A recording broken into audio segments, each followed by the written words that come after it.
धनुजात्रा जो दिन शेष हो कंस बध हो कंस पापर प्राश्चित करने पुरी निश्चय आसब तेणु मुझे आसली सर्वप्रथम शंकराचार्य मठरे पहुँचली मठ दर्शन कली तापर महोदधि को आसली महोदधि अनंत शज्या उपर शयन कर विष्णु एवं लक्ष्मी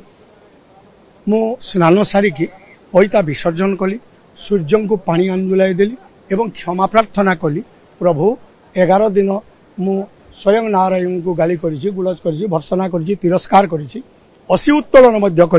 मारे तेणु मते ए पापरू मुक्ति दियो ठाकुर मुक्ति देइछंती वर्तमान शंकराचार्य मठ टिके जीवी मठरे जदि भी बाबा नहांती गुरु नहांती सेठी मु तांको बसिबा स्थान सिंहासन हेले दर्शन करी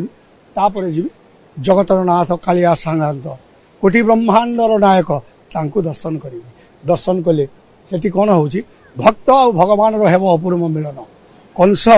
कृष्ण को गाली गुलज भर्सना करी केवल द्वापर जुगर त्राही पाइबा मु कहबी प्रभु तोरी गुण कीर्तन तोरी नाम प्रचार करुली प्रभु दिन 11 दिन काल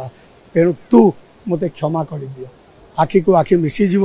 भक्तर मनोकामना ठाकुर निश्चय शुणे कहीं से जुग जुग परा भक्त डोरी बंधा भक्तर ठाकुर से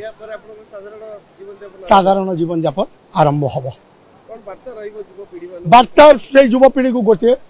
मो मानस पटरे गुंजरण सृष्टि होची कहीं मु चलित वर्ष बहुत अनाथाश्रम वृद्धाश्रम को बुलवा को जाइए से देखी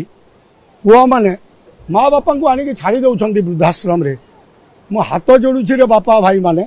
तुम ए काम कहीं करनी माँ बापा ठारू अमूल्य संपद आ दुनिया रे किछि नाही तेणु माँ बापा को केबे भी वृद्धाश्रम छाड़ ना माँ बापा आशीर्वाद जो पुओ उपर थिबो से जीवन रे उन्नति करिवो आ माँ बापा आशीर्वाद जहाँ उपर नाही तार केबे अमंगल हेबो नाही क्षति होउथिबो ना आसंता वर्ष मु डिक्लेरेशन कर देछि बरगड़ धनुजात्रा मो अवसर नहीं सारी मु आउ कंस अभिनय करी नाही नुआ युवपीढ़ी को से आम स्थान देबू जदि शासन प्रशासन धनुजात्रा कमिटी बरगड़ अंचलवासी मो गुरु माने जदि चाहिए मु निजे से पिला मान को डायरेक्शन करी।